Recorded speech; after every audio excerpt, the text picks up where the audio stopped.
Hola, bienvenidos a su tutor de corriente directa Duván Salcedo. El tema a abordar el día de hoy es Teorema de Norton. Antes de empezar, muy importante tener en cuenta una pequeña definición del Teorema de Norton. Cualquier red bilateral de dos terminales pueden ser reemplazadas por un circuito equivalente que conste de una fuente de corriente y un resistor en paralelo. Otro tema importante. En el siguiente tema, en Teorema de Norton, hay que calcular Gn, que significa la conductancia en el sistema.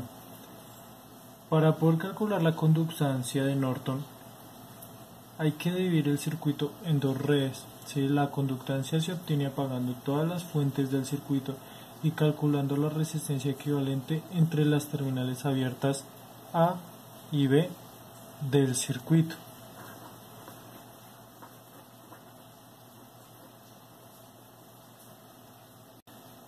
Para obtener la fuente de Norton se obtiene, al ser dividido el circuito en dos redes, ¿sí? Para obtener IN se obtiene restaurando las fuentes y calculando la corriente en cortocircuito entre las terminales A y B de dicho circuito.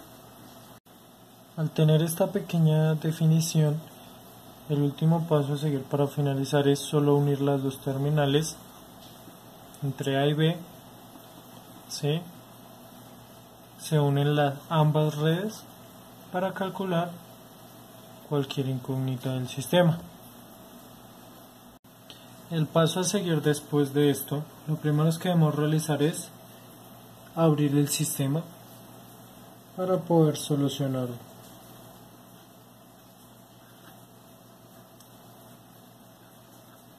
Separamos las terminales A y B entre la resistencia. Conociendo la teoría, analizamos mediante el equivalente de Norton entre A y B. Encontramos primero la conductancia de Norton, que eso es igual al inverso de la resistencia de Thevenin, que lo vimos en el video anterior. Como es una fuente de corriente, la regla dice que hay que abrir las fuentes de corriente y después se redibuja el resto del circuito. Esta vale 4 ohms y esta vale 3 ohms. ¿Qué sería esta resistencia que está acá? Como las resistencias se encuentran en serie, ¿sí? Se suma, pues tenemos 7 ohms. Tenemos que es el inverso. Esto nos daría que sería el inverso de la resistencia. Sería igual a un séptimo de Siemens, que es el inverso de la resistencia. Bueno, como no hay valores de conductancia, podemos redibujar el circuito en equivalente de Thevenin, equivalente de Norton, perdón. Sé que ya tenemos la resistencia de 7 ohms.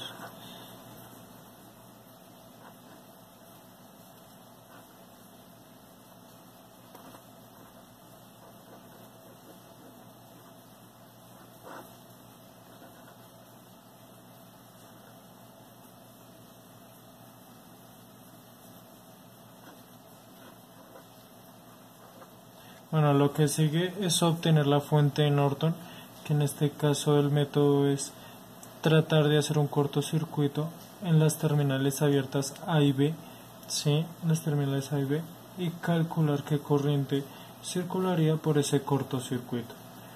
En esa corriente se le determinará I de Norton.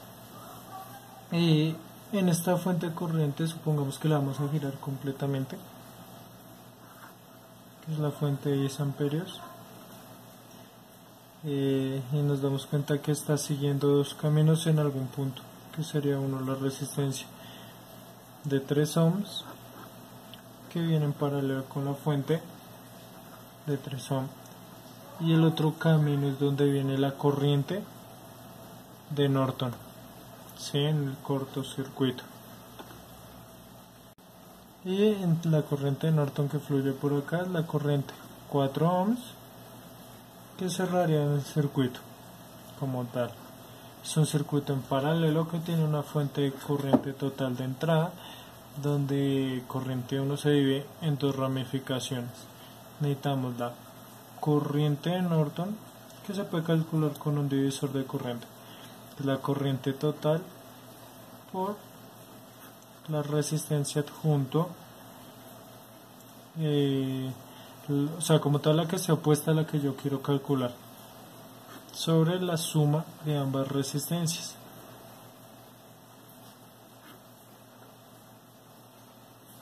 Lo reemplazamos, 10 amperios sobre 3 ohmios, ¿sí?